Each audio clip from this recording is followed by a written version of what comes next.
Мектеп оқушылары осы жылы қазақ тілінен емтихан тапсырады. Тестілеу жазбаша және ауызша түрде өтеді. Тыңдау, сөйлеу, оқу, жазу секілді дағдылар да бағаланады. Еске сала кетейік, бұған дейін мемлекеттік емтиханды 9 және 11 сыныптар ғана тапсыратын.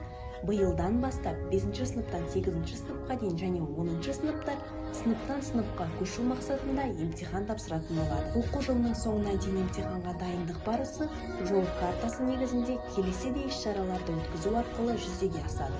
Айта кетсек, емтихан тапсырушы 5, 8 және 10 сыныптар әр апта сайын тестілеу және жазба жұмыстарын тапсырады. Мемлекеттік тілге құрмет тақырыбы аясында сынып сағаттар, оқушылардың оқу сауаттылығын дамыту бойынша өлең оқу, көркем деректі фильмдер көру, тілдің шұбарлануы ұлтқа төнген қауіп тақырыбында дебат ұйымдастыру, қазақ тілінде сөйлеуге насихаттауға бағытталған және басқа да мектепшілік конкурстар жоспарланып отыр. Жол картасы негізінде біз қазақ тілі мұғалімдері, сынып жетекшілері және кітапханашылар сіздерді аталған іс-шараларға белсенді қатысуға шақырамыз.